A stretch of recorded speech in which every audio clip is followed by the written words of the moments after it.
ഞാൻ അദ്ദേഹത്തെ കണ്ടില്ലല്ലോ. ഞാൻ മാത്രമല്ല, അവിടെ മാധ്യമങ്ങളുടെ മുമ്പിലാണ് ഞാൻ ഇറങ്ങി വന്നിട്ട് 2:50 തേവര കോളേജിൽ നിന്ന് ഇറങ്ങുന്നത്. 3 മണിക്ക് പ്രധാനമന്ത്രി പങ്കെടുക്കുന്ന മീറ്റിംഗാണ്, റെയിൽവേ സ്റ്റേഷനുകളുടെ ഉദ്ഘാടനം.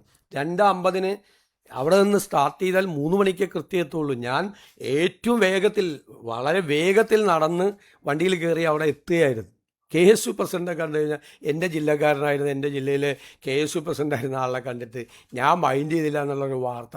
ഞാൻ നിൽക്കുന്നൊരു ഫ്രെയിമിൽ അദ്ദേഹം ഉണ്ട്, ഞാൻ പിന്നീടാണ് കാണുന്നത്.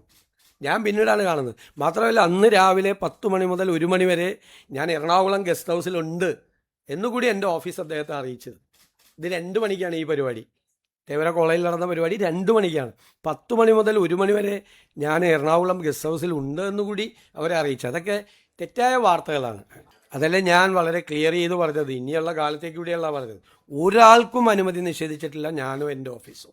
നിഷേധിക്കുകയില്ല, ഒരു കാരണവശാലും നിഷേധിക്കും. എല്ലാവർക്കും വന്ന് കാണാം. ഞാൻ അതുകൊണ്ടല്ല, ഹിന്ദു ഐക്യവേദിയുടെ ആളുകൾ വന്ന് എന്നെ കണ്ടപ്പോൾ അത് വിവാദമാക്കാൻ ശ്രമിച്ചു. എല്ലാ സംഘടനകളിൽപ്പെട്ട ആളുകൾ വന്ന്, ഇന്നിപ്പോൾ SFIയുടെ പ്രതിനിധികൾ ചോദിച്ചിട്ടുണ്ട്, അവസരം ചോദിച്ചിട്ടുണ്ട്. NGO യൂണിയൻ്റെ ആളുകൾ വന്നിരുന്നു, KSTയുടെ ആളുകൾ വന്നിരുന്നു, അവരുടെ ഗസറ്റ് ഓഫീസേഴ്സ് അസോസിയേഷൻ്റെ ആളുകൾ വന്നിരുന്നു കാണാം. എല്ലാവർക്കും അനുമതി കൊടുക്കുന്നുണ്ട്, എല്ലാവർക്കും അനുമതി കൊടുക്കും. MLA മാർ എല്ലാവരും വന്ന് കാണുമല്ലേ. അങ്ങനെ ചെയ്യാൻ പാടില്ലല്ലോ.